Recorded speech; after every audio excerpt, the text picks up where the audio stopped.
नमस्कार मित्रों, हम सिविल बायोलॉजी की क्लास के अंदर आप टॉपिक पढ़ेंगे आज बायोलॉजी जीव विज्ञान। सभी बेरोजगारों के लिए, सभी स्टूडेंटों के लिए आने वाली भर्ती चतुर्श्रेणी आरपीएफ की भर्ती चतुर्श्रेणी की, रेलवे पुलिस की, राजस्थान पुलिस की और एसएससी और रिट के लिए महत्वपूर्ण प्रश्नों के साथ हम आपके सामने बायोलॉजी की टॉपिक लेके आए। आप ध्यान रखिए, जैसे आपने पशु परीक्षण में देख रखा है कि पेपर 4 सेट, 5 सेट, 6 सेटों में बन रहा है, लेकिन नॉमिनाइजेशन के कारण बच्चे क्या है उसमें क्वालिफाई नहीं हो पा रहे हैं। जो बच्चा कामयाब है वो भी नहीं हो पा रहा है क्योंकि छठी शिफ्ट के अंदर 24 नंबर काट दिए गए हैं। तपन सूरज की तपना धरती को पड़ता है, तपन सूरज की तपना धरती को पड़ता है और नॉमिनाइजेशन बोर्ड का भुगतना बेरोजगारों को पड़ता है। आज का टॉपिक देखेंगे मित्रों बायोलॉजी। बायोलॉजी जीव विज्ञान। विज्ञान की वह शाखा जिसमें सजीवों का अध्ययन किया जाता है, सजीवों का अध्ययन किया जाएगा, वो क्या कहलाएगी? विज्ञान कहलाती है। विज्ञान जीव विज्ञान का जनक किसे कहा जाता है मित्रों? अरस्तु को। किसे कहा जाता है मित्रों? अरस्तु को जीव विज्ञान का जनक कहा जाता है। बायोलॉजी शब्द बायो प्लस लॉजी से मिलकर बना होता है बायोलॉजी। बायोलॉजी शब्द लेमार्क ट्रेविनेरस ने दिया था। ध्यान रखें, मुख्य बात आ चुका है रिट के अंदर, क्वेश्चन आ चुका आपका रिट के अंदर के बायोलॉजी शब्द किसने दिया, जबकि जीव विज्ञान का जनक कौन है। अगर आप फादर ऑफ बायोलॉजी पूछे तो अरस्तु आएगा, पर बायोलॉजी शब्द देने वाले वैज्ञानिक आएंगे ट्रेविनेरस और लेमार्क और ट्रेविनेरस। ये क्वेश्चन आपका पूछा जा चुका है मित्रों। फिर बात करेंगे प्राणी विज्ञान या जूलॉजी। जीव विज्ञान की वह शाखा जिसमें जंतुओं का अध्ययन किया जाता है जीव विज्ञान कहलाती है। और जीव विज्ञान के जनक फादर ऑफ जूलॉजी अरस्तु कहलाते हैं। इसी प्रकार बांटा गया टॉपिक बॉटनी। जीव विज्ञान की वह शाखा जिसमें पेड़ पौधों का अध्ययन किया जाता है मित्रों, पेड़ पौधों का अध्ययन किया जाता है, वो क्या कहलाती है? बॉटनी कहलाती है। इसका प्रश्न मोस्ट इंपोर्टेंट ध्यान रखिए, थियोफ्रैक्टस। थियोफ्रैक्टस जो क्या है बॉटनी के जनक कहलाते हैं। आपको ध्यान रखना मित्रों, ये दो क्वेश्चन बार बार पूछे जा रहे हैं। जीव विज्ञान के जनक अरस्तु, और बात करें बायोलॉजी शब्द के जनक कौन है, बायोलॉजी शब्द देने वाले कौन है? लेमार्क और ट्रेविनेरस। बॉटनी की बात करें यानी पादपों की बात करें, पादपों का अध्ययन करने वाले वैज्ञानिक कौन थे? थियोफ्रैक्टस। फिर बात करें अरस्तु एनीमिया, थियोफ्रैक्टस, दोनों ने ये पुस्तकें लिखी है जिन्हें आप ध्यान रखें। पुस्तकों का जिक्र किया जाए तो अरस्तु की पुस्तक और थियोफ्रैक्टस की पुस्तक। आप कुछ शब्दावली पूछेंगे, शब्दावली देखेंगे मित्रों, जिसके अंदर क्या होगा, कुछ शब्दावलियां देखेंगे जिसके अंदर आपको पता चलेगा बायोलॉजी में किस प्रकार के प्रश्न पूछे जा रहे हैं। जैसे बात करें हम साइटोलॉजी। साइटोलॉजी क्या होता है? कोशिका का अध्ययन। कोशिका का अध्ययन क्या कहलाता है मित्रों? साइटोलॉजी कहलाता है। कोशिका का अध्ययन क्या कहलाएगा मित्रों? साइटोलॉजी कहलाएगा। और इसका प्रश्न आया हुआ है कि भारतीय साइटोलॉजी के जनक कौन है? भारतीय साइटोलॉजी के जनक, भारतीय साइटोलॉजी के जनक कौन है? अरुण कुमार शर्मा। कौन है मित्रों? अरुण कुमार शर्मा। ये प्रश्न याद रखें मित्रों। और साइटोलॉजी के जनक, मुख्य जनक माना जाए तो वो मुख्य जनक कौन है मित्रों? रॉबर्ट हुक है। मुख्य जनक रॉबर्ट हुक है। आधुनिक आ जाए तो जोसेफ गेल है, जिनका हाल ही में निधन हुआ है 20 सितंबर 2024 में। आधुनिक साइटोलॉजी के जनक का निधन हुआ है, वो आधुनिक कहलाते हैं। और मुख्य कौन है? Robert Hooke. और भारतीय कौन है? अरुण कुमार शर्मा। ये तीनों ही प्रश्न बहुत इंपोर्टेंट है। एक तो आपको याद रखना है साइटोलॉजी के जनक, जनक मुख्य कौन आएगा? Robert Hooke. कौन आएगा मित्रों? रॉबर्ट हुक पहले। फिर आ जाएगा जोसेफ गेल। जोसेफ गेल क्या है? आधुनिक साइटोलॉजी के जनक है। और अरुण कुमार कौन से? भारतीय कोशिका विज्ञान के जनक, भारतीय कोशिका विज्ञान के जनक। तीनों प्रश्न आपको ध्यान रखने मित्रों। फिर बात करें एंथोलॉजी। पुष्पों की संरचनाएं, पुष्पों से संबंधित अध्ययन कहलाता है एंथोलॉजी। शब्दकोश का लेक्सोग्राफी, एपीकल्चर, ये भी group D, railway group D में आया हुआ प्रश्न है मित्रों। एपीकल्चर का संबंध किससे है? पशुपालन की बात करें तो उसमें टॉपिक आता है मधुमक्खी पालन। मधुमक्खी पालन में आएगा टॉपिक क्या? एपीकल्चर। तो ध्यान रखिए, मधुमक्खी पालन एपीकल्चर कहलाता है। रेशम कीट पालन सेरीकल्चर कहलाता है। अगर आपसे क्वेश्चन इसकी जगह आ जाए रेशम कीट पालन, रेशम कीट के बारे में आ जाए तो आ जाएगा सेरीकल्चर। क्या आ जाएगा मित्रों? सेरीकल्चर। ध्यान रखिए, ये बात है मधुमक्खी की। अगर रेशम कीट की बोल देगा तो सेरीकल्चर। एपीकल्चर। बात करें आंतरिक संरचना का अध्ययन, एनाटॉमी कहलाता है। नैतिक आचारों का विचार करें तो एंथ्रिक्स। एक क्वेश्चन है मित्रों, पुष्प व फलों के पौधों के संबंधित हॉर्टिकल्चर।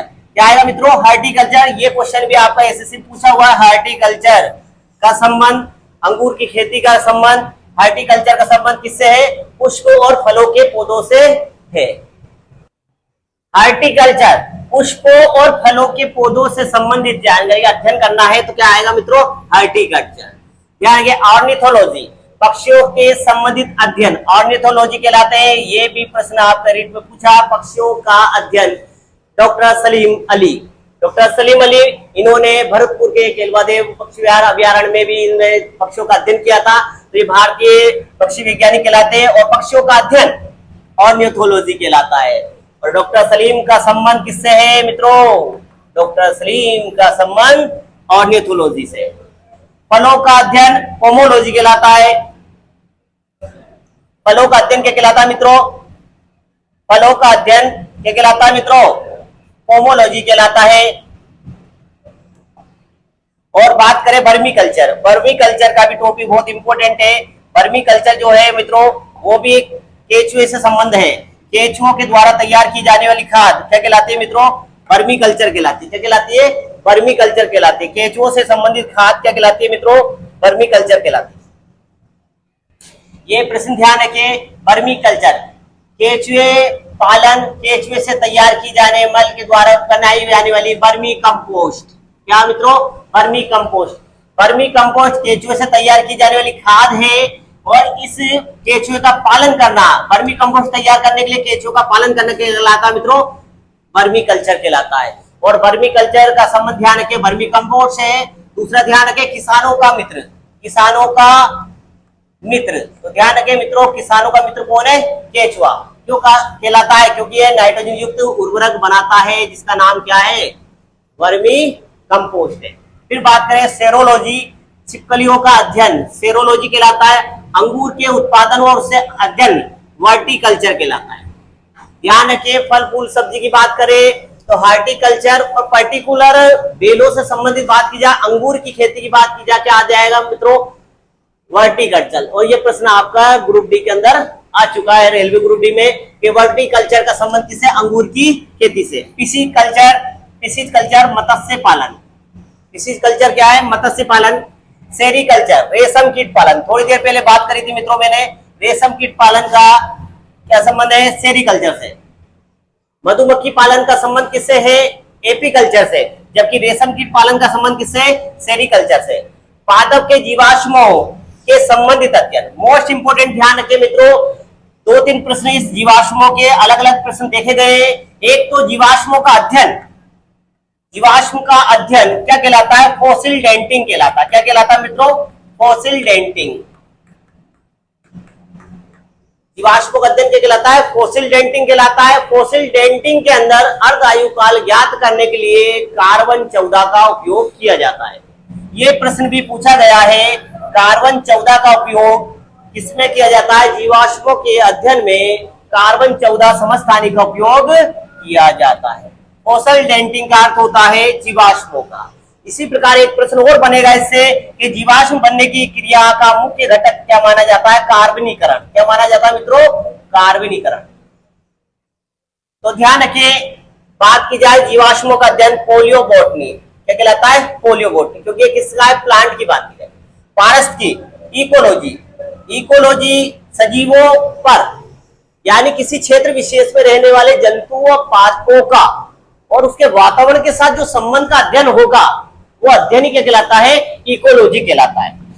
और ये विज्ञान क्या है? पारिस्थितिकी विज्ञान कहलाती है, यानी किसी क्षेत्र विशेष में रहने वाले जंतुओं पादपों का उसके वातावरण के साथ जो संबंध का अध्ययन है वो क्या कहलाता है? इकोलॉजी कहलाता है। और आपको ध्यान रखना है इको प्लस लॉजी से मिलकर ये बना हुआ है। और इकोलॉजी, इको का अर्थ होता है आवास और लॉजी का अर्थ होता है अध्ययन। लॉजी का अर्थ होता है मित्रों अध्ययन। आ जाए तो ध्यान रखना इकोलॉजी, क्योंकि इसके क्वेश्चन आए हुए वीडियो के अंदर भी पूछे गया है, क्वेश्चन पहले पूछ चुके हैं इसके अंदर कि इकोलॉजी का अर्थ क्या होता है? इको प्लस लॉजी होता है। इको का अर्थ आवास होता है, रीटर से संबंध रखता है, वैज्ञानिक रीटर से। भारतीय पारिस्थितिकी के जनक कौन है? मोस्ट इंपोर्टेंट, भारतीय इंडियन इकोलॉजी जनक प्रोफेसर रामदेव मिश्रा। ये प्रश्न आ चुका है मित्रों, प्रोफेसर रामदेव मिश्रा का संबंध किससे है? भारतीय इकोलॉजी से। इंडियन इकोलॉजी का संबंध किससे है? तो प्रोफेसर रामदेव मिश्रा से है। फिर बात करेंगे हॉर्टिकल्चर, सब्जियों के काम आने वाले पौधों का अध्ययन। ऑस्टियोलॉजी जानते ही हो आप, हड्डियों और अस्थियों से संबंध रखता है ऑस्टियोलॉजी। और बात करें हम मित्रों जनकी की, बात करें अपन और आगे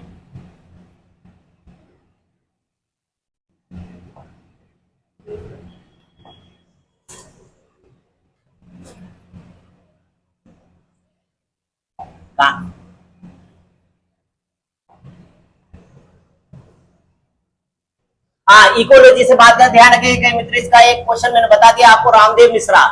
बाकी संबंध रीटर से, पर रीटर का संबंध भारत से नहीं आया है। आपको सीधा सीधा पूछ लिया उसने कि भारतीय इकोलॉजी के जनक कौन है, तो प्रोफेसर रामदेव मिश्रा। और बात कर रहे हैं हम ऑर्लियोकॉलॉजी, सब्जियों के लिए पौधों का अध्ययन। ऑस्टियोलॉजी, हड्डियों का संबंध का अध्ययन। ओकोनोग्राफी, प्रतिमा या चित्रकला से संबंध का अध्ययन, यानी कि मानव जनसंख्या और मानव जनजाति, आंकड़ों का संबंध। टोमोग्राफी, इनेथोलॉजी, विभिन्न विभिन्न प्रकार की सांस्कृतिक व वैज्ञानिक विवरणों का अध्ययन। डेंड्रोलॉजी, ये ध्यान रखिए, ये आया हुआ क्वेश्चन, आपको इसको भी याद रखना है। डेंड्रोलॉजी, डेंड्रोलॉजी क्या होता है मित्रों? वृक्षों की तने में जो वलय पाई जाती है, इस तरह की संरचना देखी होगी तने में आपने, जो इन्हें कहते हैं वार्षिक वलय। क्या कहते हैं मित्रों? वार्षिक वलय। तो ध्यान रखिए, इन वार्षिक बलों से इनकी आयु ज्ञात की जाती है। वृक्षों झाड़ियों का अध्ययन डेंड्रोलॉजी कहलाता है, और इसी से क्या जाती है, इनकी आयु ज्ञात की जाती है। जेनेटोलॉजी, वृद्धजीर्ण होने की प्रक्रिया का अध्ययन जेनेटोलॉजी कहलाता है, यानी बुढ़ापे की ओर अग्रसर होना, कोशिकाओं में वृद्धि अनियमित होना और उसका अध्ययन करना, ये प्रक्रिया क्या कहलाती है? जेनेटोलॉजी कहलाता है। आपको डेंड्रोलॉजी याद रखना मित्रों, डेंड्रोलॉजी जो है वृक्षों के आयु ज्ञात करने की एक विधि है, जिससे तने के अंदर बनने वाली वार्षिक बलों को, वार्षिक वलय है, इन वलयों को गिनकर हम पता लगाया जाते हैं कि भाई ये डेंड्रोलॉजी, यानी इसके आयु कितनी हो सकती है। डेंड्रोलॉजी का अर्थ होता है वृक्षों के आयु ज्ञात करने का।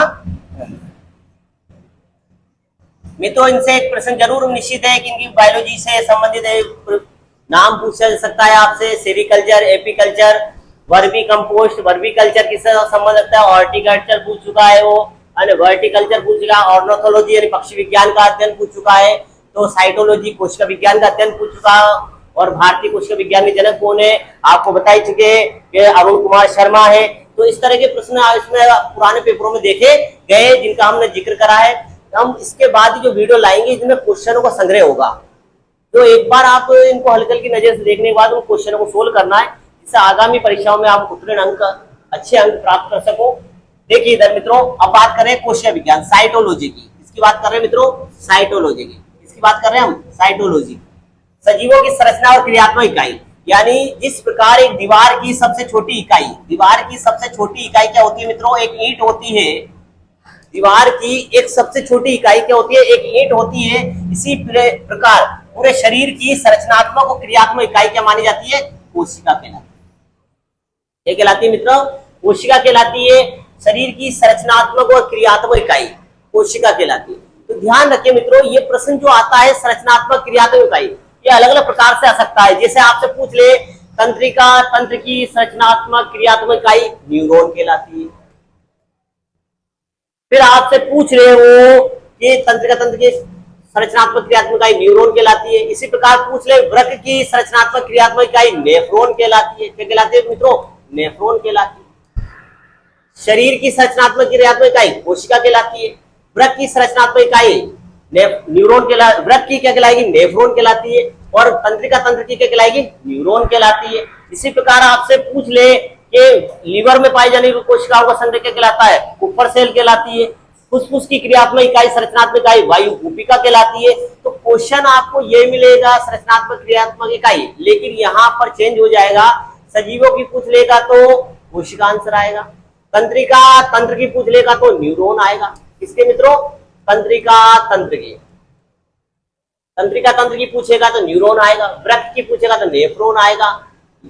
क्या आएगा मित्रों? नेफ्रॉन आएगा। लीवर की पूछेगा कुपर सेल आएगा। और फुसफुस की पूछेगा, फेफड़ों की पूछेगा मित्रों तो वायु कूपिका आएगा। क्या आएगा मित्रों आंसर? वायु कोशिका। तो ये ध्यान रखिए, संरचनात्मक क्रियात्मक इकाई, संरचनात्मक क्रियात्मक इकाई शरीर की क्या होती है? कोशिका होती है। तंत्रिका तंत्र की न्यूरॉन होती है। वृक्क की नेफ्रॉन होती है। फेफड़ों की वायु कोशिका होती है। ठीक हो। अब आगे बात करेंगे मित्रों, कोशिका की खोज सर्वप्रथम रॉबर्ट हुक ने की थी। रॉबर्ट हुक ने की थी, पर ये किस प्रकार की सेल थी मित्रों? मृत सेल, डेड सेल। ध्यान रखिए, क्वेश्चन अगर मृत का आए तो आंसर आएगा रॉबर्ट हुक, जो 1665 में किया। सबसे पहले इन्होंने क्या है, पौधे की प्लांट की छाल के अंदर क्या देखी, इस तरह के छल कोष्ठ देखे, इस तरह के कोष्ठ देखे, और इन कोष्ठ को क्या नाम दे दिया बच्चों? सेल्यूला। क्या नाम दे दिया? सेल्यूला। सेल्यूला से क्या बन गया? सेल बन गया। सेल्यूला से क्या बन गया मित्रों? सेल बना। तो रॉबर्ट हुक ने मृत कोशिका की खोज की, और उसमें जो कोष्ठ, मधुमक्खी के छत्ते के समान जो कोष्ठ खाने देखे, जो कोष्ठ देखे, इन कोष्ठ का नाम सेल्यूला था, और सेल्यूला से क्या बन गया मित्रों? सेल बन गया। तो रॉबर्ट हुक ने सर्वप्रथम मृत कोशिका की खोज की। किसकी की मित्रों? मृत की। मृत सेल किसने खोजा? रॉबर्ट हुक ने। ध्यान रखिए, साइटोलॉजी के जनक भी किसे कहा जाता है? रॉबर्ट हुक को कहा जाता है। ध्यान रखिए, जीवित कोशिका की खोज, जीवाणु में जीवित कोशिका की खोज किसने करी थी? ल्यूवेनहोक ने। किसने की है मित्रों? ल्यूवेनहोक ने। ल्यूवेनहोक को जीपीआरएस के नाम से भी जाना जाता है। ल्यूवेनहोक जो है मित्रों, ल्यूवेनहोक जो वैज्ञानिक है, जीपीआरएस के नाम से भी जाना जाता है, क्योंकि इनका योगदान बहुत ज्यादा खोजकर्ता में राज्य विज्ञान में, जैसे जीवाणु की बात करें हम, प्रोटोजोआ की बात करें हम, आरबीसी की बात करें हम, और स्पर्म की बात करें हम, तो स्पर्म के खोजकर्ता में, आरबीसी की खोजकर्ता में, प्रोटोजोआ के बारे में, जीवाणुओं के बारे में ल्यूवेनहोक ने बहुत ज्यादा योगदान दिया है। तो ध्यान रखिए, जीवित खोजकर्ता, जीवित कोशिका के खोजकर्ता कौन है? ल्यूवेनहोक। और ल्यूवेनहोक को जीपीआरएस के नाम से भी जाना जाता है। जीपीआरएस से तात्पर्य क्या होगा मित्रों? जी का अर्थ जीवाणु, पी का अर्थ प्रोटोजोआ, आर का अर्थ आरबीसी, एस का अर्थ स्पर्म। इन सब का संबंध खोज की बात आए तो किससे आ जाएगा मित्रों? ल्यूवेनहोक से आ जाएगा। सभी सजीव जगत की सबसे बड़ी कोशिका शत्रुमुर्ग का अंडा होती है मित्रों। ध्यान रखिए, सबसे बड़ी कोशिका, सबसे बड़ी परिमाप के आधार पर सबसे बड़ी कोशिका कौन होगी मित्रों? सजीव जगत की सबसे बड़ी कोशिका क्या होगी? शत्रुमुर्ग का अंडा होती है। अगर यही क्वेश्चन उल्टा आ जाए और आपसे पूछ ले सबसे लंबी, क्या पूछ ले बेटा, सबसे लंबी कोशिका किसमें होती है? तो जिराफ की गर्दन होती है। जिराफ की गर्दन की तंत्रिका कोशिका, जिराफ की गर्दन की तंत्रिका कोशिका सबसे लंबी मानी जाती है। और यही क्वेश्चन मनुष्य में आ जाए, किसमें आ जाए मित्रों? मानव में आ जाए। अगर यही क्वेश्चन मानव में आ जाए कि मानव में सबसे लंबी कोशिका कौन सी है, तो आंसर आएगा न्यूरॉन। क्या आएगा मित्रों? न्यूरॉन। ध्यान रखिए, सबसे लंबी कोशिका बात करें तो न्यूरॉन, और सबसे छोटी पूछ ले, केवल मानव की पूछ ले, किसकी मित्रों? मानव की, तो स्पर्म आएगा। क्या आएगा? 0.5 में बात करें हम स्पर्म, क्या आएगा मित्रों? स्पर्म। आप ध्यान रखिए, प्रश्न के आगे वाली लाइन ध्यान रखिए आप, क्योंकि आपके ध्यान हटा और दुर्घटना घट जाएगी। क्योंकि प्रश्न यहाँ पर जीवित कोशिका की बात करें ल्यूवेनहोक, मृत की बात कर ले तो रॉबर्ट हुक, सजीव जगत की आ जाए तो शत्रुमुर्ग, और यही क्वेश्चन आ जाए सबसे लंबी तो जिराफ की लंबी गर्दन आएगी। और यही क्वेश्चन अगर मानव का आ जाए तो मित्रों न्यूरॉन आएगा, तंत्रिका कोशिका। और सबसे छोटी की बात कर ले तो स्पर्म। क्वेश्चन आपको देखना, अगर मानव से संबंधित है तो यहाँ आंसर आएगा, और सजीव जगत से संबंध है तो फिर शत्रुमुर्ग का अंडा आएगा। सजीव जगत की सबसे छोटी, या मानव की नहीं बोली है, सजीव जगत की बोली है यहाँ पर, तो माइक्रोप्लाज्मा आएगा मित्रों। क्या आएगा? माइक्रोप्लाज्मा। माइक्रोप्लाज्मा को जंतु जगत का एक जोकर भी कहते हैं। आपने पढ़ा होगा, क्वेश्चन आ चुका है कि जंतु जगत का जोकर या बहुरूपिया, या मित्रों बहुरूपिया, बहुरूपिया या जंतु जगत का जोकर आया हुआ क्वेश्चन आरपीएफ भर्ती के अंदर, जंतु जगत का जोकर। तो ध्यान रखिए, जंतु जगत का जोकर किसे कहा जाता है? माइक्रोप्लाज्मा। और यही क्या है? सबसे छोटी कोशिका है। सजीव जगत की सबसे छोटी कोशिका माइक्रोप्लाज्मा है, इसे जंतु जगत का जोकर भी कहते हैं। माइक्रोप्लाज्मा प्लूरोनिमोनिया लाइक ऑर्गेनिज्म, इसका नाम सबसे छोटे पीपीएलओ के नाम से जाना जाता है। किससे मित्रों? PPLO, pleuropneumonia like organism. ध्यान रखिए, सबसे छोटी कोशिका पीपीएलओ, अगर वो ऑप्शन में शॉर्ट में आ जाए तो ध्यान रखें पीपीएलओ। ठीक है मित्रों, हम पढ़ रहे थे माइक्रोप्लाज्मा। माइक्रोप्लाज्मा क्या होती है मित्रों? जंतु जगत का जोकर कहलाती है माइक्रोप्लाज्मा, जंतु जगत का जोकर। दूसरा, मानव शरीर की बात आए, सबसे बड़ी कोशिका न्यूरॉन कहलाती है, छोटी स्पर्म कहलाती है। फिर बात करें हमने कोशिका सिद्धांत, ध्यान रखें स्लाइडन और स्वान, दो वैज्ञानिक आते हैं यहाँ पर, स्लाइडन व स्वान। लेकिन ध्यान रखें मित्रों, ये बार बार सभी बच्चों ने पढ़ रखा है कि कोशिका सिद्धांत किसने दिया था, कोशिका सिद्धांत का संबंध किससे है, तो कोशिका सिद्धांत का संबंध किससे है? स्लाइडन और स्वान से है। लेकिन उसे ये नहीं पता कि इसमें जंतु विज्ञानी कौन सा है, वनस्पति वैज्ञानिक कौन सा है। उसने पूछा कि वनस्पति विज्ञान, कोशिका सिद्धांत में वनस्पति वैज्ञानिक कौन थे? बोटनी का, बोटनी के वैज्ञानिक कौन थे मित्रों? स्लाइडन। और जंतु वैज्ञानिक कौन थे? स्वान। तो ध्यान रखिए, आपसे पूछ ले कोशिका सिद्धांत देने वाले जंतु वैज्ञानिक कौन थे, क्योंकि आपको क्वेश्चन अब ढंग से पढ़कर आंसर देना है, कि उतना तो सबको पता है, जितना आप राइट कर रहे हो कोशिका सिद्धांत, स्लाइडन और स्वान, ये तो पूरा राजस्थान राइट करेगा। पर अगर उसने ये पूछ लिया कोशिका सिद्धांत देने वाले जंतु वैज्ञानिक कौन है, जंतु वैज्ञानिक पूछ लिया, तो मित्रों यहाँ स्वान राइट करना पड़ेगा आपको। क्वेश्चन ध्यान रखे, प्रश्न तो वही आएंगे जो आज से 10 साल पहले आते थे, पर आंसर वो नहीं आएंगे जो 10 साल पहले आते थे, क्योंकि वो क्वेश्चन वही है, आंसर चेंज हो चुके। इस प्रकार कोशिका सिद्धांत देने वाले जंतु वैज्ञानिक कौन है, तो स्वान। और आपसे वनस्पति वैज्ञानिक पूछ ले तो स्लाइडन। ध्यान रखिए, इसी प्रकार क्वेश्चन है कोशिका सिद्धांत का अपवाद। अपवाद से तात्पर्य जो कोशिका सिद्धांत को नहीं मानते, कोशिका सिद्धांत को नहीं मानते, वो अपवाद कौन है? विषाणु। कौन है मित्रों? विषाणु। विषाणु को वायरस कहते हैं, और वायरस कोशिका विज्ञान की बात करें, कोशिका सिद्धांत की बात करें तो अपवाद है, क्योंकि ये सजीव भी होता है मित्रों और निर्जीव भी होता है। ये सजीव की तरह भी कार्य करता है और निर्जीव की तरह भी कार्य करता है, ये दोनों की योजक कड़ी माना जाता है वायरस। और एक चीज जो ध्यान रखो मित्रों, वायरस के अंदर जो न्यूक्लिक अम्ल होता है वो आरएनए होता है। जो आनुवांशिक इकाई है, जेनेटिक्स कोड की इकाई, आनुवांशिक इकाई है वायरस के अंदर, वो आरएनए मानी जाती है। लगभग जो वायरस है एक प्रकार का उच्च ताप पर, निम्न ताप पर, जमीन के अंदर, जमीन से ऊपर अधिकांश क्षेत्रों में सर्वव्यापी पाए जाने वाला भाग है। और आपको पता है पूरा भारत, पूरी त्रासदी, विश्व त्रासदी से गुजरा चुका है कोरोना वायरस के नाम से, तो आप अच्छी तरह जानते होंगे वायरस के बारे में। तो क्वेश्चन ध्यान रखना मित्रों, वायरस कोशिका सिद्धांत का अपवाद है और ये सजीव और निर्जीव की योजक कड़ी माना जाता है। अब हम बात करेंगे, देखो मित्रों, कोशिका की संरचना, structure of cell. Structure of cell की बात करें मित्रों कि कोशिका की संरचना, तो कोशिका की संरचना की बात करें, कोशिकाओं को दो भागों में बांटा गया। सबसे पहले प्रोकैरियोटिक, किस प्रकार की मित्रों? प्रोकैरियोटिक, प्रोकैरियोटिक, और एक थी कोशिका यूकैरियोटिक।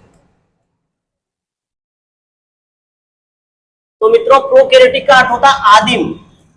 आदिम का मतलब प्राचीन, ऐसी सेल जिसके अंदर कोशिकाओं के चारों तरफ झिल्ली नहीं पाई जाती, जिनमें केंद्रक के चारों तरफ झिल्ली नहीं पाई जाती, अविकसित कोशिका। अविकसित कोशिका क्या कहलाती है? प्रोकैरियोटिक कहलाती है। जबकि विकसित प्रकार की, जबकि बात करें मित्रों विकसित प्रकार की आधुनिक सेल की बात करें, वो क्या आएगी? यूकैरियोटिक। कौन सी है मित्रों? यूकैरियोटिक। तो ध्यान रखिए, आपसे पूछ ले विकसित कोशिका का उदाहरण है यूकैरियोटिक। यूकैरियोटिक के अंदर यू से होता है मित्रों यूनिट, यू का अर्थ होता है यूनिट, और यूनिट से बनता है मित्रों झिल्ली। क्या बनता है मित्रों? इकाई झिल्ली। तो केंद्रक के चारों तरफ झिल्ली पाई जाती है, विकसित कोशिकांग पाए जाते हैं, ऐसी कोशिका यूकैरियोटिक कहलाती है। आपसे पूछ लिया नीलहरी शैवाल, माइक्रोप्लाज्मा का नीलहरी शैवाल की बात कर ली जाए तो ये एक प्रकार की प्रोकैरियोटिक कोशिका है। तो मानव शरीर की बात कर ले, विकसित प्रकार के पादपों की बात कर ले, तो उनकी जो कोशिकाएं हैं किस प्रकार की आएगी? यूकैरियोटिक। कैसे आएगी मित्रों? यूकैरियोटिक। तो यहां से प्रश्न याद रखे, यहाँ 70S प्रकार के राइबोसोम पाए जाते हैं या 80S प्रकार के राइबोसोम पाए जाते हैं। ठीक मित्रों, एक ये प्रश्न आ चुका, ध्यान रखिए। प्राचीन आदिम प्रकार के या 70S प्रकार के होते हैं, राइबोसोम कितने प्रकार के होते हैं? 80S प्रकार के होते हैं। हम बात कर रहे थे सेल स्ट्रक्चर की, बात कर रहे थे कोशिका की, इसकी बात कर रहे थे मित्रों सेल स्ट्रक्चर की।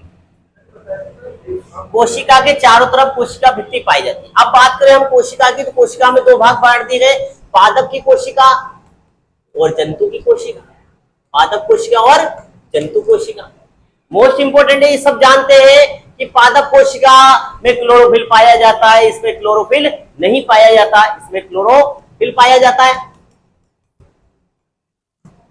इसमें नहीं पाया जाता। ये सब जानते हैं, ये सब जानते हैं। कोशिका भित्ति इसमें होती है, कोशिका भित्ति तो मतलब सेल वॉल पाई जाती है, जबकि इसमें सेल वॉल नहीं पाई जाती। पर क्वेश्चन तो पूछा जा रहा है मित्रों कि इसमें भोज्य पदार्थ किस रूप में रहते हैं, भोज्य पदार्थ की जो ऊर्जा है किस रूप में कन्वर्ट रहती है। तो भोज्य पदार्थ इसमें स्टार्च या मंड के रूप में रहता है मित्रों, इसके रूप में स्टार्च या मंड के रूप में पाया जाता है। ये क्वेश्चन ध्यान रखें मित्रों। प्लांट सेल के अंदर कोशिका, पादप कोशिका में भोज्य पदार्थ स्टार्च के रूप में पाया जाता है, जबकि जंतु सेल की बात करें तो ग्लाइकोजन के रूप में पाया जाता है मित्रों। ग्लाइकोजन मोस्ट इंपोर्टेंट आने वाली भर्तियों में। बाकी इतना तो याद रखिए, ये तो सबको याद है, पर नए क्वेश्चन ध्यान रखिए आप। पादप सेल के अंदर भोज्य पदार्थ किस रूप में पाया जाता है, स्टार्च के रूप में, मंड के रूप में, जबकि जंतु कोशिका में पाया जाता है ग्लाइकोजन के रूप में। बात कर रहे थे सेल वॉल की मित्रों, किसकी बात कर रहे थे हम, सेल वॉल की। सेल वॉल का अर्थ होता है मित्रों कोशिका भित्ति, जो प्लांट सेल को संरचना देती है, कोशिका भित्ति कहलाती है। कोशिका भित्ति की बात करें तो किसकी बनी होती है, सेल्यूलोज की। किसकी बनी होती है मित्रों, सेल्यूलोज की। सेल्यूलोज की कोशिका भित्ति बनी होती है पादपों में, जो एक क्या है, कार्बोहाइड्रेट की तरह, क्या है, कार्बोहाइड्रेट है। तो ध्यान रखिए मित्रों, कवक की सेल वॉल किससे मिली होती है, सेल्यूलोज प्लस काइटिन। ध्यान रखें मित्रों, काइटिन, सेल्यूलोज प्लस काइटिन किसकी सेल वॉल कहलाएगी, कवक की, फंगी की। इसी प्रकार आपसे पूछ ले पेक्टिन की, तो शैवालों में किसकी आ जाएगी मित्रों, पेक्टिन आ जाएगा। तो इसी प्रकार हरे पेड़ पौधों की बात आ जाएगी, क्या आ जाएगी, सेल्यूलोज की कोशिका भित्ति पाई जाती है। फिर बात करें कोशिका भित्ति के बाद सेल मेम्ब्रेन, क्या आती है मित्रों, सेल मेम्ब्रेन। पादप कोशिका भित्ति के अंदर बात करें हम, पादप कोशिका भित्ति की बात करें तो क्या है, ये सेल मेम्ब्रेन की प्लाज्मा झिल्ली कहलाती है। कोशिका भित्ति के अंदर जो लेयर पाई जाती है, क्या पाई जाती है मित्रों, प्लाज्मा मेम्ब्रेन कहलाती है। ये अर्धपारगम्य होती है। अर्धपारगम्य का अर्थ होता है चयनात्मक झिल्ली, जो आवश्यक पदार्थों को एब्जॉर्ब करती है, अनावश्यक को बाहर करती है। ये गुण क्या कहलाता है उसका, अर्धपारगम्य या चयनात्मक। ये विद्युत की सुचालक होती है, ये भी ध्यान रखें मित्रों, इसी वजह से हमें करंट लग रहा है। विद्युत की क्या होती है, सुचालक होती है, ये अर्धपारगम्य होती है, चयनात्मक झिल्ली होती है। ध्यान रखें, इसका क्वेश्चन आ चुका मित्रों। कोशिका झिल्ली की बात करें हम, प्लाज्मा झिल्ली की बात करें हम, प्लाज्मा मेम्ब्रेन की बात करें, प्लाज्मा मेम्ब्रेन का पीएलपी सिद्धांत ध्यान रखें, डोवेल डॉल्सन ने दिया था। डोवेल डॉल्सन ने पीपीएलओ बोले तो प्रोटीन, लिपिड और प्रोटीन, जिसको इसे सैंडविच सिद्धांत के नाम से भी जाना जाता है, सैंडविच सिद्धांत के नाम से भी जाना जाता है। तो ध्यान रखिए, आपसे पूछ ले सैंडविच सिद्धांत का संबंध किससे है, तो ध्यान रखिए सैंडविच सिद्धांत का संबंध PLP, protein, lipid plus protein, ये प्लाज्मा मेम्ब्रेन के बारे में बताया गया है डोवेल डॉल्सन ने। इसके बाद ही तरल मोजेक सिद्धांत का संबंध पूछ ले, तरल मोजेक सिद्धांत निकोल सिंगर और निकोल्स का है मोजेक सिद्धांत। ये मोजेक सिद्धांत भी किसका है मित्रों, प्लाज्मा मेम्ब्रेन के बारे में दिया गया है, प्लाज्मा झिल्ली के बारे में। आपसे पूछा जा सकता है तरल मोजेक सिद्धांत का संबंध प्लाज्मा मेम्ब्रेन से, सैंडविच सिद्धांत का संबंध प्लाज्मा मेम्ब्रेन से है। जिस प्रकार आपने देखा होगा ब्रेड है, उसके बीच में आलू लगा होता है, फिर आलू के बाद फिर वापस ब्रेड पाई जाती है, इस प्रकार सैंडविच बन जाता है। उसी प्रकार प्लाज्मा मेम्ब्रेन के अंदर भी 3 लेयर पाई जाती है, प्रोटीन की, फिर मध्य में लिपिड की, फिर वापस प्रोटीन की। इसे पीएलपी कहते हैं और इसे सैंडविच सिद्धांत के नाम से जाना जाता है। डेनियल डॉब्सन ने ये दिया था। सिंगर निकोल्स की बात करें तरल मोजेक सिद्धांत से जाना। फिर बात करें मित्रों कोशिका में पाए जाने वाले कोशिका द्रव की। साइटोप्लाज्म की बात कर रहे हैं। साइटोप्लाज्म क्या होता है मित्रों, कोशिका के अंदर पाए जाने वाला द्रव। यदि मैं बात करूं कोशिका द्रव और केंद्रक को सम्मिलित रूप से, जिसमें आप बात करें, सिर्फ बात करें मित्रों कोशिका के अंदर पाए जाने वाले लिक्विड की बात कर रहे हैं हम। किसकी बात कर रहे हैं, लिक्विड की, तो ये तो कहलाता है साइटोप्लाज्म। क्या कहलाता है मित्रों? साइटोप्लाज्म। क्या कहलाता है मित्रों? साइटोप्लाज्म। साइटोप्लाज्म का अर्थ क्या हो गया? कोशिका द्रव। क्या है मित्रों? कोशिका द्रव। कोशिका के अंदर पाए जाने वाला लिक्विड, कोशिका द्रव। लेकिन बात करें हम जब इसमें न्यूक्लियस भी ले लेंगे काम में, कोशिका द्रव के साथ क्या ले लूं मैं? केंद्रक भी ले लूं, तो कोशिका द्रव के साथ ये केंद्रक जुड़ गया। तो कोशिका द्रव, कोशिका द्रव की बात करें, कोशिका द्रव प्लस केंद्रक दोनों को सम्मिलित रूप से क्या कहते हैं? प्रोटोप्लाज्म कहते हैं। क्या कहते हैं? प्रोटोप्लाज्म कहते हैं। क्या कहते हैं मित्रों? प्रोटोप्लाज्म कहते हैं। ध्यान रखिए, क्या कहते हैं? प्रोटोप्लाज्म कहते हैं। पुरकिंजे का संबंध इससे है, जीवन का आधार, जीवन का भौतिक आधार प्रोटोप्लाज्म को माना गया है, और पुरकिंजे का संबंध भी इनसे ही माना जाता है। प्रोटोप्लाज्म आ जाए, आपसे पूछ ले प्रोटोप्लाज्म क्या है, तो कोशिका द्रव और केंद्रक को सम्मिलित रूप से प्रोटोप्लाज्म कहते हैं। जबकि मैं बात केवल लिक्विड की बात करूं जो केंद्रक के बाहर है, तो वो कहलाएगा साइटोप्लाज्म। साइटोप्लाज्म का अर्थ है कोशिका द्रव से है। तो ध्यान रखिए, दोनों क्वेश्चन आते समय, प्रश्न आ जाए तो आप पढ़ते समय ध्यान रखिए, साइटोप्लाज्म पूछ रहा है तो वहां पर न्यूक्लियस नहीं आएगा, और उसने अगर प्रोटोप्लाज्म पूछ लिया तो वहां पर न्यूक्लियस आएगा साथ में। ध्यान रखिए, केंद्रक और कोशिका द्रव को सम्मिलित रूप से क्या कहते हैं? प्रोटोप्लाज्म कहते हैं। ये जीवन का भौतिक आधार माना जाता है हेक्सले के अनुसार। इसके बाद इसके अंदर, इस लिक्विड के अंदर, कोशिका के अंदर छोटी छोटी संरचनाएं पाई जाती है। छोटी छोटी संरचनाएं पाई जाती है, गोल्जिकाएं, रिक्तिकाएं, लाइसोसोम, माइटोकॉन्ड्रिया, इस तरह की संरचनाएं पाई जाती है। तो ये कहलाती है कोशिकांग। आपने बचपन में पढ़ रखा होगा कि कोशिका के बारे में ही, कि कोशिका के बाहर पाई जाने वाली भित्ति कोशिका झिल्ली या कोशिका भित्ति, पादपों की बात करेंगे तो कोशिका के अंदर पाए जाने वाला द्रव, लिक्विड द्रव, कोशिका द्रव कहलाता है। ये भी पढ़ा रखा होगा। आपने पढ़ा रखा होगा कोशिका के केंद्र में पाई जाने वाली संरचना केंद्रक कहलाती है। केंद्रक में पाई जाने वाली धागेनुमा संरचना क्रोमेटिन जालिका कहलाती है। और आपने पढ़ा होगा कोशिका द्रव में पाई जाने वाली छोटी छोटी संरचनाएं कोशिकांग कहलाती है। तो मित्रों, बचपन में आपने पढ़ा होगा कि का कबूतर वाला अगर आपको याद है तो 5 लाइनें बन जाती है। का कबूतर वाला याद है तो 5 लाइन आप इसकी बना देते हो, पर आपको बचपन में थोड़ी जाना, आपको डिटेल मिलने हुआ तो ऑब्जेक्टिव क्वेश्चन करना है, वरना तो आपको मैं बता ही देता कहां से। कबूतर वाला याद करो, मुर्गी डंडा, बाबा जी डंडा, घोड़े की पूंछ और बाबा जी की मूंछ, और आपने का कबूतर वाला याद करा और 5 लाइन याद हो जाएगी। लेकिन वहां पर ये सिंपल क्वेश्चन नहीं आ रहे, वहां तो आपको ऑब्जेक्टिव छाड़ना है कि कोशिका द्रव जो होता है केंद्रक के बाहर होता है, और केंद्रक को भी जोड़ लिया जाए तो क्या कहलाएगा? प्रोटोप्लाज्म कहलाता है। और कोशिका के द्रव के अंदर यानी साइटोप्लाज्म में जो संरचनाएं पाई जाती है, इन्हें कहते हैं कोशिकांग। क्या कहते हैं मित्रों? कोशिकांग। कोशिका द्रव में पाई जाने वाली स्ट्रक्चर क्या कहलाती है? कोशिकांग कहलाती है। और जिन्हें हम पढ़ेंगे सेल ऑर्गन। क्या पढ़ेंगे मित्रों? Cell organ.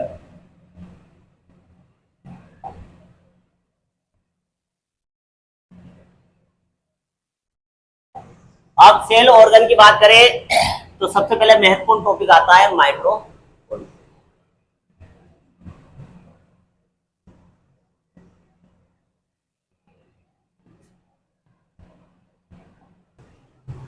हाँ मित्रों, आप पढ़ रहे हैं हम कोशिका के अंदर पाई जाने वाली संरचना कोशिकांग कहलाती है, जिसे सेल ऑर्गन हम कहते हैं।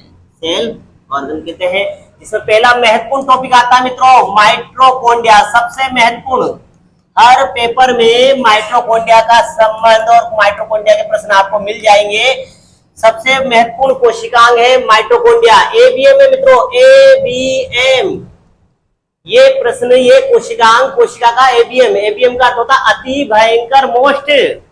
एबीएम का अर्थ क्या होता है मित्रों? अति भयंकर, मोस्ट। बहुत ज्यादा इंपॉर्टेंट टॉपिक है माइटोकॉन्ड्रिया। हर पेपर में इसके बारे में देखा गया है माइटोकॉन्ड्रिया। अब ध्यान रखें, माइटोकॉन्ड्रिया की बात करें तो माइटोकॉन्ड्रिया शब्द या माइटोकॉन्ड्रिया नाम किसने दिया? तो माइटोकॉन्ड्रिया नाम किसने दिया? तो माइटोकॉन्ड्रिया नाम दिया था कोलीकर ने। किसने दिया? कोलीकर ने।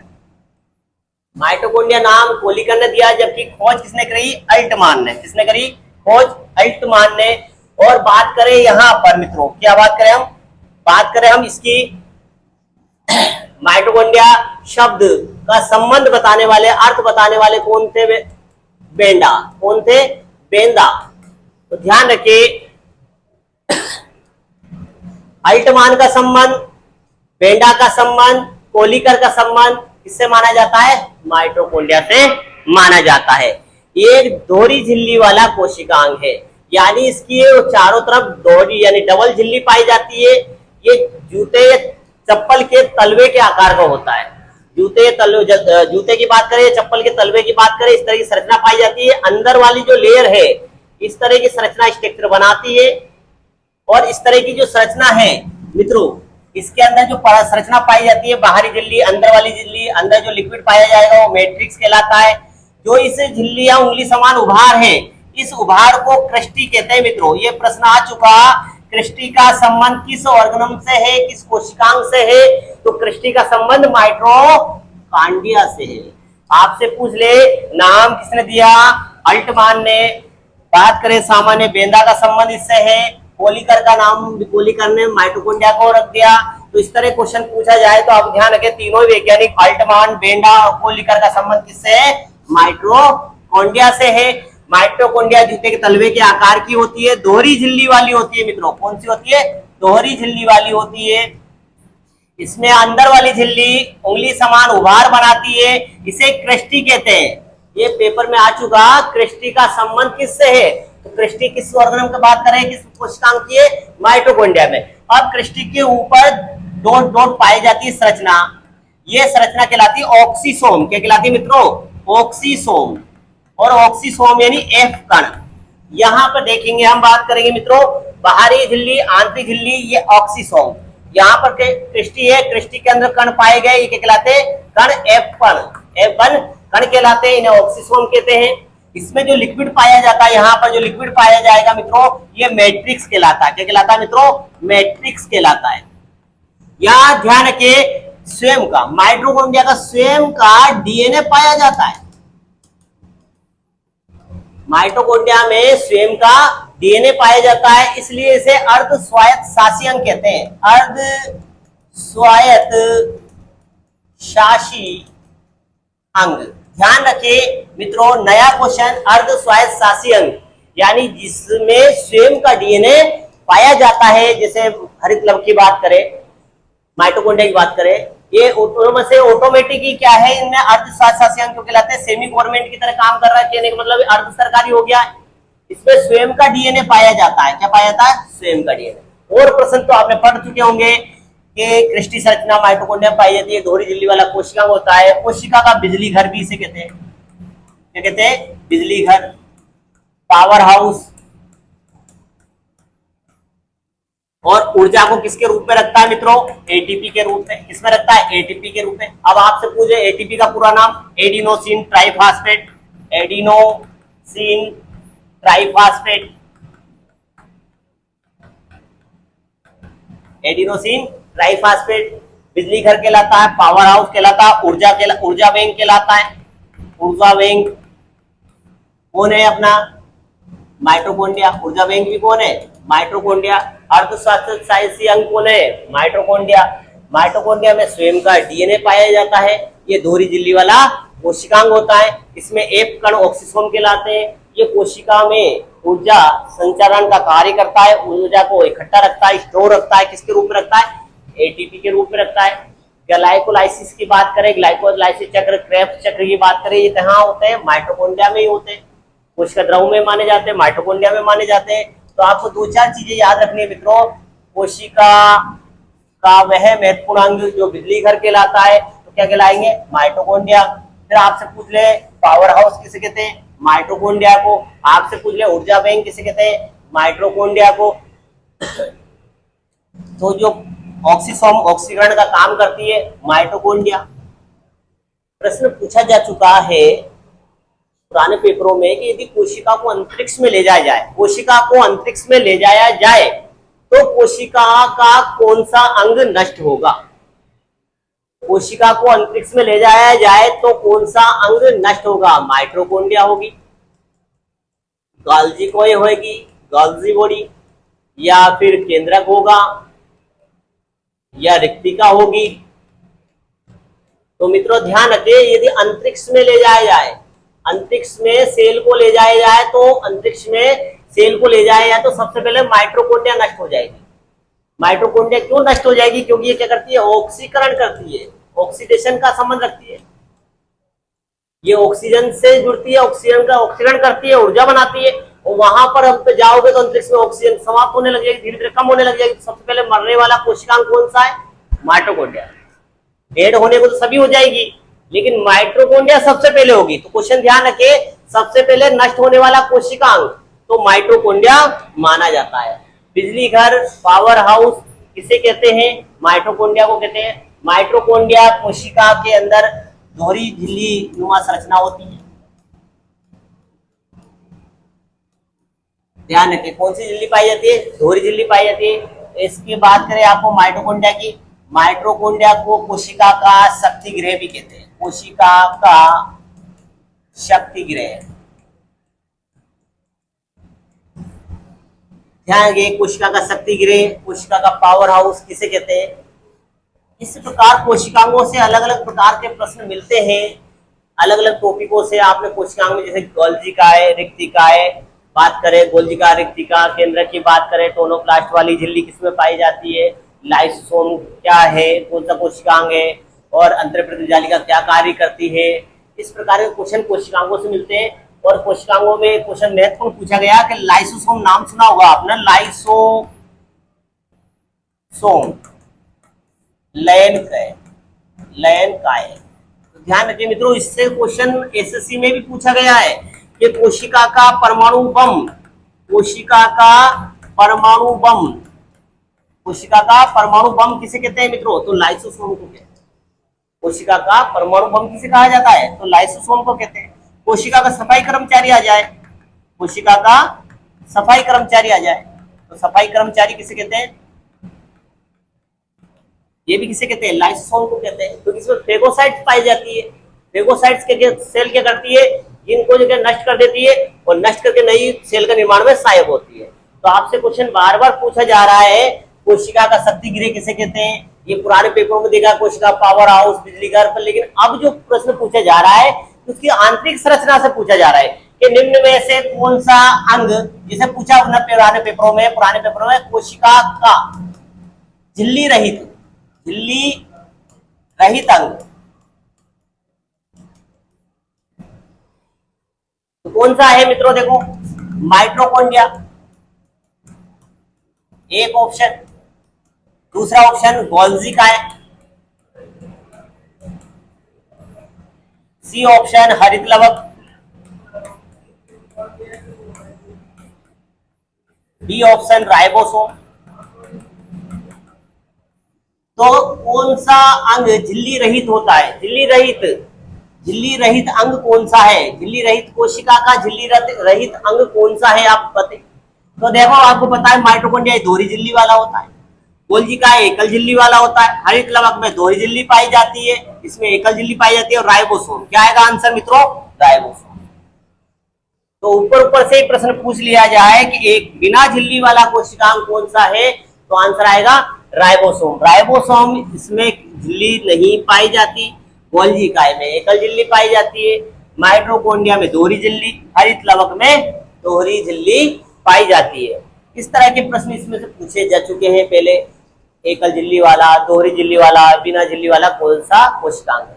एक प्रश्न पूछा गया है कि टोनोप्लास्ट का संबंध, अभी जैसे इस पिछली पेपर की बात करूं, मैं रिट की पेपर की बात करूं, 2021-22 वाले पेपर में बात करूं, तो उसमें पूछ लिया क्रिस्टी का संबंध। क्रिस्टी का संबंध किससे आ गया? माइटोकॉन्ड्रिया से। इसी प्रकार उसने टोनोप्लास्ट पूछा, टोनोप्लास्ट झिल्ली, टोनोप्लास्ट लेयर किसमें पाई जाती है, क्वेश्चन पूछा उसने। तो इस तरह क्रिस्टी पूछा, वैसे एक पेपर में आ चुका कि टोनोप्लास्ट का संबंध किससे है? तो टोनोप्लास्ट का संबंध किससे? रिक्तिका से। किससे मित्रों? रिक्तिका से। रिक्तिका से संबंध है टोनोप्लास्ट का। इसी प्रकार क्रिस्टी का संबंध देखो, यहां देख रहे हो आप क्रिस्टी क्या है? माइटोकॉन्ड्रिया में जो उंगली समान उभार आता है, जो उंगली समान जो उभार आ रहा है, ये उंगली समान जो उभार बनेगा ये वाला, इसमें छोटे छोटे कण पाए जाते हैं, राइबोसोम के एफ कण पाए जाते हैं। ये एफ कण ऑक्सीसोम का काम, ऑक्सीकरण का काम कर रहे हैं ऑक्सीसोम का, और इसी संरचना को उंगली समान संरचना के कहलाते हैं, क्रिस्टी कहलाती है। ये प्रश्न पूछा जा चुका है। तो ध्यान रखिए मित्रों, दोहरी झिल्ली वाले कोशिकांग कौन से होते हैं? क्लोरोफिल भी दोहरी झिल्ली वाला है और माइटोकॉन्ड्रिया भी दोहरी झिल्ली वाला है। जबकि गोल्जी का बात करें, अंतःप्रदीप जाली का बात करें, लाइसोसोम की बात करें, ये क्या है? एकल झिल्ली वाला है। दूसरा बात करें कोशिका का सबसे बड़ा कोशिकांग, कोशिका का सबसे बड़ा कोशिकांग, सबसे बड़ा कोशिकांग, सबसे महत्वपूर्ण और सबसे बड़ा कोशिकांग कौन सा होता है? तो आप ध्यान रखें मित्रों, माइटोकॉन्ड्रिया। कौन होता है मित्रों? माइटोकॉन्ड्रिया। माइटोकॉन्ड्रिया जो होता है सबसे महत्वपूर्ण और सबसे बड़ा कोशिकांग माना जाता है। ध्यान रखें यदि 4 ऑप्शन में केंद्रक भी दे रखा हो तो पहले आंसर किस पे आएगा? माइटोकॉन्ड्रिया पे, क्योंकि केंद्रक जो है बड़ा तो है मित्रों, केंद्रक भी बड़ा है, किंतु ये क्या है? केंद्रक कोशिका का घटक है, कोशिका का क्या है? घटक माना जाता है। कोशिका का क्या माना जाता है? सबसे बड़ा घटक। तो ये सबसे बड़ा घटक है, जबकि ये सबसे बड़ा कोशिकांग है। क्या है? कोशिकांग, सबसे बड़ा कोशिकांग। तो माइटोकॉन्ड्रिया है, आपसे घटक पूछ ले तो आएगा आंसर केंद्रक। और दोनों ही ध्यान रखिए, ये भी केंद्रक भी दोहरी झिल्ली वाला होता है। केंद्रक भी क्या होता है? दोहरी झिल्ली वाला। केंद्रक भी क्या होता है? दोहरी झिल्ली वाला कोशिकांग माना जाता है। तो आप ध्यान रखिए कि आपको सबसे बड़ा कोशिकांग पूछ ले तो माइटोकॉन्ड्रिया आंसर आ जाएगा, घटक पूछ ले तो केंद्रक घटक आ जाएगा। तो बात कर रहे थे हम इसकी। सबसे पहले देखिए मित्रों, अब फिर समझना एक बार हमने क्या क्या पढ़ा। हमने आज ये पढ़ लिए जंतु जगत की बात करें, कोशिका सेल वॉल की बात करें, विज्ञान की बात करें, हमने विज्ञान की बात करी, हमने साइटोलॉजी की बात करी, विज्ञान की बात करी, सजीव संरचनात्मक क्रियात्मक इकाई क्या कहलाती है? कोशिका कहलाती है। कोशिका की खोज रॉबर्ट हुक ने की थी। किसने की मित्रों? कोशिका की खोज किसने कर दी? रॉबर्ट हुक ने कर दी। और 1665 में क्या नाम दिया था? सेलुला नाम दिया था। फिर बाद में बात करें ल्यूवेनहोक ने इसकी खोज कर दी। और ल्यूवेनहोक की बात करें, ल्यूवेनहोक ने जीवित कोशिका की खोज करी, जंतु जगत की शुतुरमुर्ग अंडा, माइकोप्लाज्मा, बहुरूपिया और पीपीएलओ सबसे छोटी कोशिका कहलाती है। स्लाइडन और सरान ने कोशिका सिद्धांत दिया, ये क्या कहलाते हैं? वनस्पति विज्ञान। ये जंतु वैज्ञानिक कहलाते हैं। कोशिका सिद्धांत का अपवाद किसे कहते हैं? कोशिका सिद्धांत का अपवाद विषाणु को कहते हैं, क्योंकि ये सजीव और निर्जीव की योजक कड़ी माना जाता है। फिर बात करें हम कोशिका संरचना की। कोशिका संरचना में स्ट्रक्चर बात करें तो सेल वॉल आएगी, कोशिका भित्ति आती है। कोशिका भित्ति पादपों में पाई जाती है। किसमें पाई जाती है? पादपों में पाई जाती है। जबकि जंतुओं में क्या होता है? इसका आवाव होता है। जंतुओं में इसका क्या होता है मित्रों? आवाव माना जाता है। जंतुओं में नहीं पाई जाती, प्लांटों में पाई जाती है। पादपों में पाई जाती है, जंतुओं में नहीं पाई जाती। ध्यान रखिए मित्रों, किसकी बनी होती है? सेलुलोज की बनी होती है। और कवक में किसकी बनी होती है? कवक में किसकी बनी होती है मित्रों? सेलुलोज प्लस काइटिन की। किसकी बनी होती है? सेलुलोज प्लस काइटिन की बनी होती है कवक में। शैवाल की बात करूं मैं तो मित्रों किसमें बना है? Pectin plus cellulose plus pectin की बनी होती है। तो ध्यान रखिए, आपका इस तरह क्वेश्चन आ जाए तो शैवाल की पूछ ले तो पेक्टिन राइट लगा देना, कवक की पूछ ले तो काइटिन राइट लगा देना, प्लांटों की पूछ ले तो सेलुलोज राइट लगा देना।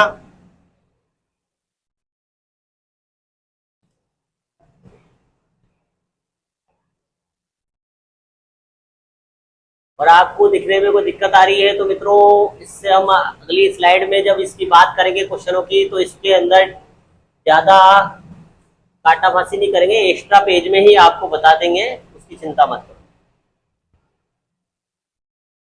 फिर बात कर रहे हैं कि प्लाज्मा कोशिका भित्ति की बात आती है। Plasma membrane, plasma membrane protein और वसा की बनी होती है। किसकी बनी होती है मित्रों? प्रोटीन और वसा की बनी होती है प्लाज्मा मेम्ब्रेन, प्रोटीन और वसा की।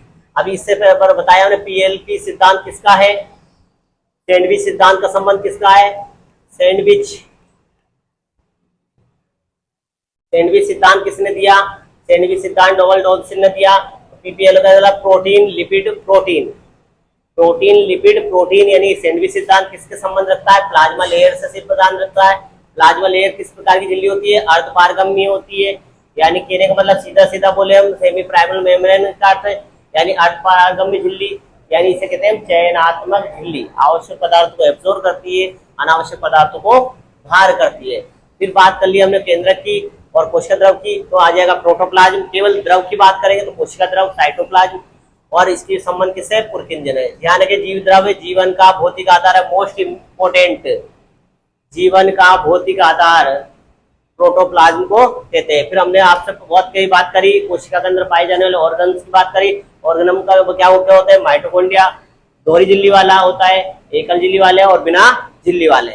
इस प्रकार हमने मित्रों पहला कोशिकांग, महत्वपूर्ण कोशिकांग, सबसे इंपॉर्टेंट बताया, जिसको मैंने आपको बताया ढंग से याद करना है। एबीएम अति भयंकर मोस्ट है, जिसके हम क्वेश्चन भी आपको लेके आएंगे। माइटोकॉन्ड्रिया से संबंधित आए हुए वर्षों में आए हुए क्वेश्चन 10-15 वो क्वेश्चन बताइए जो किस तरह है, घूम घूम के इस टॉपिक से क्वेश्चन आए हुए।